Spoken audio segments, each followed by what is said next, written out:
পৃথিবীতে কালেমার দাওয়াত দিয়ে যাবে। কোরআনের আলোকে সমাজ বিনির্মাণ, কোরআনের আলোকে সমাজ বিনির্মাণ, হাজার জুলুম বাধা উতরে যাবে। আমার সাময়িক অসুস্থতার পর আল্লাহ তাআলা আবার ক্রমান্বয়ে জাতির সামনে আমাকে আসার তৌফিক দান করছেন, আলহামদুলিল্লাহ। আজকের এই দিনটি আমাদের জন্য অতি আনন্দের, অতি ভালোবাসার এবং খুবই গুরুত্বপূর্ণ। বাংলাদেশ জাতি হিসাবে এখানে মিলেমিশে আমরা মুসলমান, হিন্দু, বৌদ্ধ, খ্রিস্টান দশকের পর দশক ধরে বসবাস করে আসছি। দুনিয়ায় সাম্প্রদায়িক সম্প্রীতির যে কয়টি দেশ আছে উল্লেখ করার মতো বাংলাদেশ এই জায়গাটায় বিশেষ স্থান দখল করে আছে। এখানে যারা আছেন তারা মানুষকে তাদের কর্তব্যের ব্যাপারে সতর্ক করেন, মানুষকে সুস্থ সুন্দর একটি সমাজ গঠনের জন্য উদ্বুদ্ধ করেন, মানুষকে পরস্পরের কল্যাণকামী হওয়ার জন্য তারা উপদেশ দেন। তারা রসুল করিম সাল্লাল্লাহু আলাইহি ওয়াসাল্লাম মানব জাতির প্রতি যে ঐতিহাসিক দায়িত্ব পালন করেছেন, দ্বীনের আহ্বানকারী হিসাবে, দাঈল আল্লাহ হিসাবে, এ দায়িত্বটা তারা পালন করেন। আজকে খুবই ভালো হতো সারা বাংলাদেশের ময়দান, এমনকি দেশের গণ্ডি অতিক্রম করে অনেকেই বিশ্বে দাঈল আল্লাহ হিসাবে যারা কাজ করেন তাদের অভিজ্ঞতা এবং অবজারভেশন যদি নিজ কানে শুনতে পারতাম অনেক ভালো লাগতো। কিন্তু সময়ের সংক্ষিপ্ততার কারণে এই পর্বটা আমাদের হয়ে ওঠেনি। সম্মানিত উলামায়ে কেরাম, এটি ঠিক যে বাংলাদেশের 90.8% মানুষ আদমশুমারি, সর্বশেষ আদমশুমারি অনুযায়ী মুসলমান, বাকি হিন্দু, বৌদ্ধ এবং খ্রিস্টান। কিন্তু আমরা এখানে ধর্মের ভিত্তিতে জাতিকে বিভাজিত করার পক্ষে নই। আমরা একটা ঐক্যবদ্ধ জাতি দেখতে চাই। এদেশে আমরা যেমন নিজেরা আল্লাহ তাআলার দরবারে দরখাস্ত করে পয়দা হওয়ার জন্য কোনো উদ্যোগ নেইনি, ঠিক অন্যরাও আল্লাহর ইচ্ছাই এখানে পয়দা হয়েছে। মানুষের সামনে বিভিন্ন ধর্ম মত আছে। আল্লাহ তাআলা বিবেকের শানিত শক্তি দান করেছেন। মানুষ তার বিবেচনা এবং বিবেকের জায়গা থেকে সে ধর্মকে গ্রহণ করবে। এ জায়গায় আমাদের দায়িত্বটা কি? আমাদের দায়িত্ব হচ্ছে আল্লাহ তাআলার দেওয়া শাশ্বত বিধান, সকল নবীদের শেষ নবী, পূর্ণাঙ্গ বিধান এবং খাতিমিন নবিয়্যিন, এর মাধ্যমে দুনিয়াবাসীর জন্য যে আলোকিত বিধান বা সংবিধান পাওয়া গিয়েছে আল কোরআন, এবং এই আল কোরআনকে বাস্তবায়ন করতে গিয়ে নবী করিম সাল্লাল্লাহু আলাইহি ওয়াসাল্লাম তার ফিকির, তার দাওয়া এবং তার কর্ম, এই সবগুলার অনুসরণ করা এবং মানুষকে এগুলার অনুসরণের আহ্বান জানানো। কেন? মানুষ সমাজবদ্ধ জীব, মানুষ একা একই বাঁচতে পারে না, বাঁচা অসম্ভব। এই সমাজে চলতে গেলে পরস্পরের সহযোগিতা লাগবেই। প্রাত্যহিক জীবনে এটা একটি অনিবার্য, অপরিহার্য প্রয়োজন। এটাকে উপেক্ষা করার শক্তি আমাদের কারণেই। এবং সেই ক্ষেত্রে আমি যখন নাগরিক সেবা নেব, সেই নাগরিক সেবা যারা দিবেন তাদের বিভিন্ন ধর্ম, বর্ণ, গোত্রের পরিচয় থাকতে পারে, কিন্তু সেবার জায়গাটায় তিনি একজন সেবক, আর গ্রহীতার জায়গায় আমি একজন গ্রহীতা। বাজারে আমরা সওদা করতে গিয়ে প্রথমেই জিজ্ঞেস করি না যে আপনার নাম কি, আপনার ধর্ম কি। প্রথমেই দেখার চেষ্টা করি আমি যে সওদাটা কিনতে এসেছি মানসম্মত সেই সওদা এই দোকানে আছে কিনা। যদি থাকে এবং তার দামটাও যদি আমার কাছে গ্রহণযোগ্য হয়, যথাযথ মনে হয়, তাহলে আমি এটা দেখেই কিন্তু আমি আমার সওদা কিনব। বিশেষ করে আমরা যারা সাধারণ শিক্ষায় শিক্ষিত, আমরা যখন প্রাইমারি স্কুল থেকে মেডিকেল কলেজ বা বিশ্ববিদ্যালয় পর্যন্ত যারা লেখাপড়া করেছি বা করেছেন, তারা তো একই বেঞ্চে বসে বিভিন্ন ধর্মে বর্ণের মানুষেরা, আমাদের সহপাঠীরা, একই শিক্ষকের শিক্ষা আমরা গ্রহণ করেছি। সেই ক্ষেত্রে কেউ কাউকে তাড়িয়ে দেয়নি যে তুমি অমুক, এখানে বসার অধিকার তোমার নাই, তুমি মাইনরিটি, তুমি কেন এখানে, এটা কেউ বলেনি। এটা বলা হচ্ছে হীনমন্যতা। এটা তার অধিকার, সেইটা পাবে। আমার যেমন অধিকার তারও তেমন অধিকার। এই ধরনের একটা কেয়ারিং সোসাইটি বা একটা দরদি সমাজ, এই সমাজটাই রসুল করিম সাল্লাল্লাহু আলাইহি ওয়াসাল্লামের নেতৃত্বে মদিনায় কায়েম হয়েছিল। মদিনার ইহুদিদের ব্যাপারে শাস্তিমূলক কিছু পদক্ষেপ নেওয়া হয়েছিল। এটি এ কারণে নয় যে তারা একটা নির্দিষ্ট ধর্মের অনুসারী এবং তারা ইসলাম কবুল করেনি, এটার জন্য নয়, বরঞ্চ এটা ভিন্ন কারণে। এই কারণ যে দেশে যার দ্বারাই ঘটবে সে কোন ধর্মের এটা কেউ দেখবে না, তার উপর অনিবার্যভাবে শাস্তি নেমে আসবে সমাজকে সঠিক জায়গায় রাখার জন্য। সে কাজটাই ওখানে হয়েছিল। অন্যথায় সেই নববী সমাজ থেকে সকলেই ইনসাফ পেয়েছে, তার অধিকার পেয়েছে, কাজের সুযোগ পেয়েছে, সব কিছুই পেয়েছে। ইসলামের এই অনিবার্যতা এবং প্রয়োজন শেষ হয়ে যায়নি এবং এটা শেষ হবে না যতদিন কিয়ামত না হবে। যেহেতু এটা আল্লাহ তাআলার পক্ষ থেকে সর্বশেষ বিধান, মহান স্রষ্টা যিনি শুধু মানুষ জাতিকে পয়দা করেননি দৃশ্য অদৃশ্য আমাদের সামনে যত সৃষ্টি আছে এই সব কিছুর স্রষ্টা হচ্ছেন তিনিই সব কিছুর খালেক, বাকি সব মাখলুক। এই বিধানটা তার পক্ষ থেকে এসেছে। তিনি যেহেতু সমস্ত সৃষ্টিকে সৃষ্টি করেছেন, সেই কারণে তার সৃষ্টিকে তার চাইতে বেশি ভালোবাসতে পারে এই দাবি কেউ করতে পারবে না। আর কোরআন আমি যতটুকু বুঝেছি এটা শুধু মুসলমানদের জন্য তো নয়ই, মানব জাতির জন্য নির্বিশেষে, এবং আমি দেখি যে না, এটা সৃষ্টির জন্য, অপরাপর সৃষ্টির জন্য। কারণ কোরআনের মূলনীতির মধ্যে বলে দেওয়া হয়েছে কোন সৃষ্টির সাথে কি আচরণ করতে হবে। কোরআনের এই বয়ানে দুইটা হকের কথা এসেছে। হকুল্লাহ, আল্লাহ তাআলা যিনি আমাদের স্রষ্টা, তার কি অধিকার তার সৃষ্টির উপরে। আরেকটা হচ্ছে হকুল ইবাদ। এখানে বলা হয়নি হকুল ইনসান, হকুল ইবাদ। সমস্ত সৃষ্টি ইচ্ছায় হোক অনিচ্ছায় হোক আল্লাহ তাআলার ইবাদত করে, গোলামি করে, তার সেট করা নিয়ম মেনে চলে। এই দুনিয়ার ইতিহাস হাজারো বৎসরের, কিন্তু কোথাও কেউ দাবি করে না যে আগে সূর্য উঠত পূর্ব দিকে, এখন উঠে উত্তর দিকে, এটা কেউ দাবি করে না। সূর্য তার অবস্থান পরিবর্তন করতে পারবে না, কারণ এটি আল্লাহ তাআলা তাকে সেট করে দিয়েছেন যে যতদিন দুনিয়া থাকবে ততদিন তাকে ওই দিকেই উঠতে হবে এবং ওই দিকে পড়তে হবে। তবে শেষ দিনটায় তার উত্থানটা হবে ভিন্ন দিক থেকে, উল্টা দিক থেকে। সেইটা ওই দিন শেষ হওয়ার দিন, সেই দিন হবে ভয়াবহ দিন। আল্লাহ তাআলা সেই ভয়াবহ দিনকে উপলব্ধি করে মানব জাতিকে সঠিক পথে চলার তৌফিক দান করুন। তো এরকম সব কয়টি সৃষ্টি আল্লাহর সিদ্ধান্ত মানতে, গোলামি করতে বাধ্য। এমনকি মানবের দৈহিক সত্তা, সে ইচ্ছা করুক অথবা না করুক, আল্লাহর গোলামিতে লিপ্ত আছে। যারা আল্লাহর উপর ঈমান আনেন না বলেই বলেন, তারাও লিপ্ত। কিভাবে? আমাদের এই মুখমণ্ডলটাই যদি আমরা সামনে আনি, কপালের নিচে দুটো চোখ আছে, চোখের কাজ হচ্ছে দেখা, দর্শন। নাক আছে, তার কাজ হলো ঘ্রাণ নেওয়া, শ্বাস নেওয়া ফেলা। মুখ আছে, তাই দিয়ে কথা বলা, খাওয়া দাওয়া করা, পান করা। আল্লাহ তাআলা যে কাজের জন্য যে অর্গানকে সেট করেছেন, কানের কাজ হচ্ছে সে শুনবে। এটা চোখ বলতে পারবে না যে বহুদিন ধরে দেখে আসলাম, কান ভাই তুমি এখন একটু দায়িত্ব নাও, একটু দেখার দায়িত্বটা তুমি পালন করো। এটা কি হবে? ইম্পসিবল। আল্লাহ যে কাজের জন্য যে অঙ্গকে তৈরি করেছেন, সেই অঙ্গ সেই কাজই করে চলছে। এটি আল্লাহর গুলামি, ওই অঙ্গের। কিন্তু মানব সত্তার রুহানি গুলামি, তার আত্মার গুলামি, তার চিন্তার গুলামি, তার সিদ্ধান্তের গুলামিটাই আল্লাহ তাআলা প্রকৃতভাবে চান। যারা গুলামি মানে হচ্ছে আনুগত্য স্বীকার করা, যারা আল্লাহ তাআলার পরিপূর্ণ আনুগত্য স্বীকার করে, আল্লাহ তাআলার পক্ষ থেকে তাদের জন্য আমান, নিরাপত্তা দেওয়া হয়, তারা শান্তি পায়, তারা সম্মানের সাথে থাকে, তারা দুনিয়ার কোনো আল্লাহ ছাড়া অন্য কারো কাছে মাথা কখনো নত করে না। তাদের সম্মানের মাথা এক জায়গায় নত হয়, সেটি আল্লাহ রাব্বুল আলামিন। আল্লাহ তাআলার সৃষ্টির কুদরত এবং মানব জাতির প্রতি তার অতি মেহেরবানি অনেকগুলা বিষয়। এর মাঝে একটা বিষয় যদি শুধু আমরা চিন্তা করি, আমাদের সামনে দৃশ্যমান যত প্রাণী জগৎ আছে, উদ্ভিদ জগৎ আছে, তাদের দিকে যদি তাকাই, আমরা দেখব যে সবাই মাথা নোয়ানো অবস্থায় আছে। কেউ রুকুর হালতে, কেউ সিজদার হালতে, কেউ বুকের উপর ভর দিয়ে চলে, আবার কেউ কোমর বাঁকিয়ে রুকুর হালতে চলে।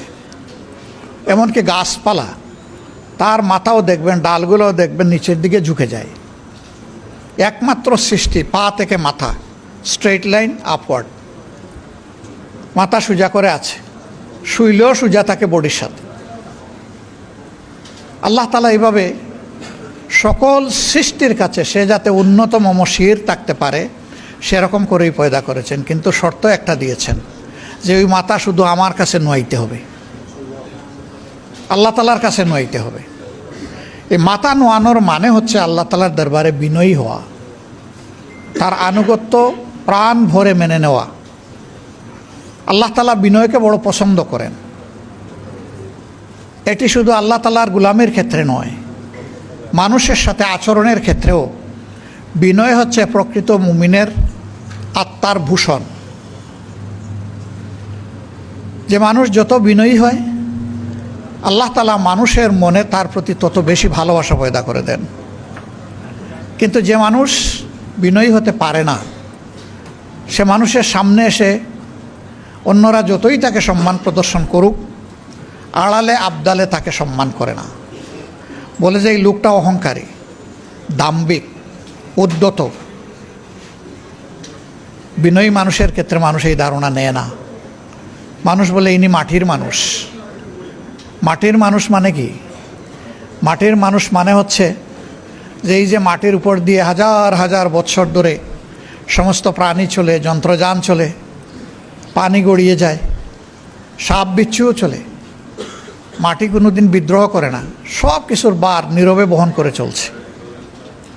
বিনয়ী মানুষটাও তার সমাজকে ধারণ করে সমাজের দুঃখ, কষ্ট, বঞ্চনা সে তার ঘাড়ে নিবে এবং সেইটা ফেলে দেবে না, বিদ্রোহ করবে না। সেইটা নিয়ে অন্যকে রিলিফ দেওয়ার, শান্তি দেওয়ার চেষ্টা করবে। সম্মানিত বন্ধুগণ, আল্লাহ তালার পক্ষ থেকে মানুষকে সেই বিনয়টাই অবলম্বন করতে বলা হয়েছে। ইবাদুর রহমানিল্লাযীনা ইয়ামশুনা আলাল আরদি হাওনা ওয়া ইযা খাতাবাহুমুল জাহিলুনা ক্বালু সালামা। রহমানের অনুগত বান্দারা জমিনে যখন চলাফেরা করবে, তখন তারা বিনয়ের সাথেই চলাফেরা করবে। তবে জীবন চলার পথে বিভিন্ন জায়গায় বিভিন্ন চ্যালেঞ্জ আসবে। কিছু মানুষ তার বিনয়ের পথটাকে রুদ্ধ করে দিতে চাইবে, তার সরল এবং সত্য পথের উপর চলাকে বন্ধ করে দিতে চাইবে, তাকে বিভিন্ন প্রশ্নমানে জর্জরিত করবে, কুতর্কে জড়াবে, তার উপর মিথ্যা অপবাদ আরোপ করবে। এরকম যদি কোথাও কারোর সাথে মোলাকাত হয়ে যায়, প্রথমে বিনয়ের সাথে সহজ সরলভাবে তার সাথে আলাপ হবে। যদি মনে হয় যে সে তো হার মানার লোক না, সে যে কোনো মূল্যে সত্য মিথ্যা হোক সে জিততে আসছে, এই ক্ষেত্রে আল্লাহ তালা সমাধান দিয়ে, ঔষধ দিয়ে বলছেন, এখানে ঔষধ হলো সালামা, ওর শান্তি কামনা করে এখান থেকে চলে যাওয়া, আল্লাহর দেওয়া মূল্যবান সময়কে নষ্ট না করা। ওলামা হজরত, আপনারা চলতে গিয়ে দেখবেন চলাফেরায় যে দিনের ব্যাপারে অনেকেই সেই রকম চ্যালেঞ্জ ছুড়ে দেবে। এই ক্ষেত্রে আল্লাহ তালা বলেন নাই যে চ্যালেঞ্জের মোকাবিলায় তুমি আর একটা শক্ত পাল্টা চ্যালেঞ্জ ছুড়ে দাও। বলেছেন এই ক্ষেত্রে আপনি চলে যান, তার জন্য শান্তি এবং কল্যাণ কামনা করে। হতে পারে আপনার দোয়া তার জন্য বরকতের কারণ হয়ে যাবে, আল্লাহর দরবারে কবুল হয়ে যাবে। সে সত্যকে উপলব্ধি করার জন্য তার দিলের জানালা খুলে যাবে এবং এরপরে হয়তো ওরকম তর্কে সে আপনার সাথে আর জড়াবেই না। আবার যদি তার ভাগ্যে সেরকম হিদায়া না থাকে, তাহলে আপনি দিনের পর দিন তার সাথে সময় দিতে পারেন, কিন্তু আপনি জোর করে তাকে হেদায়েত দেওয়ার মালিক আপনি নন। হেদায়েতের এই চাবি আল্লাহ তালার হাতে। এই জায়গায় অসহিষ্ণু হওয়ার আমাদের কোনো সুযোগ নেই। যখন কোনো জাতি সংকটে পড়ে, তখন সেই জাতিকে, ওই জাতির আলেম বা শিক্ষিত লোকদের দায়িত্ব হচ্ছে তারা পথ দেখাবেন, তারা হবেন জাতির রাহবার। বাংলাদেশ এবং জাতি স্বাধীনতার পরে এক এক করে 54টি বছর পার করেছে। প্রথম স্বাধীনতা যদি আমরা চিন্তা করি 47 সালের, তাহলে এটাকে যোগ করলে হয়ে যাবে 84 বা 85 বছরের কাছাকাছি। এরকম সময় অতিক্রম করার পরেও 84 বছর হবে। আমাদের সমাজে একটা মানবিক সমাজ, একটা দায়িত্বশীল সমাজ হিসাবে এবং একটা সুন্দর সমাজ হিসাবে আমরা সমাজকে পাইনি। কাজে জাতি তো সংকটে আছে। এই সংকটে কোরআন এবং সুন্নাহর আলোকে উলামায়ে কেরাম যদি জাতিকে পথ দেখান, আশা করা যায় যে জাতি পথ পাবে এবং উপকৃত হবে। জাতি এটাই আপনাদের কাছে প্রত্যাশা করে। আরেকটি কথা না বললেই না হয়, উলামায়ে কেরামের মধ্যে জাতি একটা ইস্পাত কঠিন অক্ষ দেখতে চায়। জাতি চায় যে ইসলামের মৌলিক বিষয়ে, জাতীয় জীবনে প্রয়োজনীয় বিষয়ে উলামায়ে কেরাম ঐক্যবদ্ধ থাকবেন, এটা জাতির প্রত্যাশা। কিন্তু এর ব্যতিক্রম হতে পারে, ব্যতিক্রমকে মেনে নিয়ে সহনশীল হতে হবে। পরস্পরের বিরুদ্ধে কোনো ধরনের আত্মঘাতী ঝগড়ায় লিপ্ত হওয়া যাবে না, বাহাসে লিপ্ত হওয়া যাবে না। হ্যাঁ, পরস্পরের প্রতি কল্যাণকামী হয়ে ব্যক্তিগত পর্যায়ে কথা বলবো, মন খুলে কথা বলবো, ওনার বক্তব্যটা শোনার মানসিকতা নিয়েও আমাকে যেতে হবে, শুধু নিজেরটা সমঝানোর জন্যে নয়। এইভাবে যদি পরস্পরের বক্তব্যের প্রতি আমরা শ্রদ্ধাশীল হই, ইনশাআল্লাহ এই উলামায়ে কেরাম জাতিকে পথ দেখাবেন যেভাবে অতীতে দেখিয়েছেন। আমরা উলামায়ে কেরামের কাছে এটাই আশা করি। আমরা আমাদের বিরাট হক ওনাদের উপর। কোরআন এবং সুন্নাহকে যেভাবে ওনারা ইলমি জগতে ধারণ করেছেন, সমাজের সাধারণ মানুষ এটা করতে পারেনি। আল্লাহ এই যে নিয়ামতটা বিশেষভাবে আপনাদেরকে দান করলেন, এটার শুকরগুজারি তখনই হবে যে এই ইলমকে মানুষের কল্যাণে যখন আপনারা কাজে লাগাবেন। আমরা সেটাই আপনাদের কাছে আশা করি। আজকে আপাতত এতটুকুই আপনাদের কাছে আমাদের প্রত্যাশা। আরও ইনশাল্লাহ আপনাদের সাথে কথা হবে, দেখা হবে। আমরা আশা করব যে আগামীর দিনগুলোতে আপনাদেরই নেতৃত্বে এই জাতি সামনের দিকে এগিয়ে যাবে ইনশাআল্লাহ। উলামায়ে কেরাম শুধুমাত্র মেহরাবে দাঁড়িয়ে নামাজের ইমামতি করবেন, এটুকু আমার এবং আমাদের প্রত্যাশা নয়। আমরা চাই যিনি নামাজের ইমাম তিনি হবেন সমাজেরও ইমাম। নামাজের ইমামের ইমামতিতে যেমন মসজিদের ভিতরে আল্লাহর বিধান অনুযায়ী নামাজ কায়েম করার কারণে শান্তি প্রতিষ্ঠিত হয়েছে, ঠিক এই মুত্তাকি মানুষগুলা যদি সমাজে নেতৃত্ব দেন তাহলে সমাজেও ইনশাল্লাহ শান্তি কায়েম হবে। যে মানুষগুলা শুধুমাত্র আল্লাহকে ভয় করে চলবে, জীবনের প্রত্যেকটি ব্যাপারে অধীনস্থ এবং সহকর্মীদের ব্যাপারে ভীত সন্ত্রস্ত থাকবে। আমাকে হুঁশিয়ার করে দেওয়া হয়েছে, কুল্লুকুম রাই ও কুল্লুকুম মাসউলুন আলা আন রিয়াতিহি আন রাই, যে তোমরা সকলেই দায়িত্বশীল এবং তোমাদেরকে অবশ্যই আল্লাহ তাআলা কিয়ামতের দিন জিজ্ঞাসা করবেন তোমাদের অধীনস্থদের ব্যাপারে। যার দায়িত্ব যত বড় সমাজে, তার জিজ্ঞাসাও হবে তত গভীর। এই ভয় যখন একজন মানুষের অন্তরে থাকবে, একজন ওয়ার্ড মেম্বার থেকে শুরু করে পার্লামেন্ট মেম্বার পর্যন্ত, এই চরিত্রের মানুষ যদি দেশের নেতৃত্বে আসেন, তাহলে আলহামদুলিল্লাহ আমরা যে মানবিক সমাজ আশা করি সেই সমাজ প্রতিষ্ঠিত হওয়া সম্ভব। এর বাইরে গিয়ে জ্ঞান, বিজ্ঞান, দুনিয়াবী যোগ্যতায় পারদর্শী দক্ষ লোকেরা সমাজ পরিচালনা করলে এবং তাদের অন্তরে সেই জবাবদিহির ভয় না থাকলে কি হয় তা তো আমরা দেখছি, নতুন করে তো দেখার কিছু নেই। আমার বলতে কোনো দ্বিধা নেই, শিক্ষিত সমাজের সকলে নয়, কিন্তু শিক্ষিত সমাজের একটা অংশের মানুষ যে ক্ষতি জাতির করে, সারা সাধারণ দেশবাসী কোটি কোটি মিলেও সেই ক্ষতি জাতির করতে পারে না, এই যোগ্যতা তাদের নাই। কলমের খুঁচায় একজন মানুষের জাতির কিসমত যেভাবে ধসে পড়ে, 1 কোটি মানুষ একত্রিত হয়েও সেই ক্ষতিটা করতে পারবে না। এই ক্ষেত্রেও উলামায়ে কেরামের বিশেষ দায়িত্ব রয়েছে জাতিকে জাগ্রত করার, সতর্ক করার। আপনারা সেই খেদমত আঞ্জাম দিবেন আমরা আপনাদের কাছে আশা করি। কোরআনের আলোকে, কোরআনের গল্পই মানুষের জন্য যথেষ্ট। এখানে আহসানুল কাসাস আছে, সুন্দর সুন্দর জীবন ঘনিষ্ঠ গল্প আছে। এই গল্পগুলো মানবজাতির জন্য আল্লাহর পক্ষ থেকে নিয়ামত হিসাবে উপহার। যে এইরকমই অতীতে মানুষগুলোর সাথে আল্লাহ তাআলা হয় তার রহমত বর্ষণ করে সাহায্য করেছেন, অথবা তাদের দুর্বৃত্তপনার কারণে আল্লাহ তাআলা তাদেরকে শায়েস্তা করেছেন। এটি যথেষ্ট, এর বাইরে আর কোনো গল্প আমাদের আনার প্রয়োজন নেই। এটি যথেষ্ট। সারা জিন্দেগি এই গল্পগুলো বললেও ওই গল্পের যে হাকিকত এটা আমরা শেষ করতে পারবো না উপলব্ধি করে। এটা একটা কন্টিনিউয়াস প্রসেস। আল্লাহ তাআলা আমাদেরকে তৌফিক দান করুন। সাংবাদিক বন্ধুরা কষ্ট করে এসেছেন সকালবেলা, সাধারণত সারা রাত তারা কাজ করেন আর সকাল 11:30 পর্যন্ত তারা বিশ্রাম নেন। আজকে তাদের বিশ্রামের সময়টা আমরা কেড়ে নিয়েছি।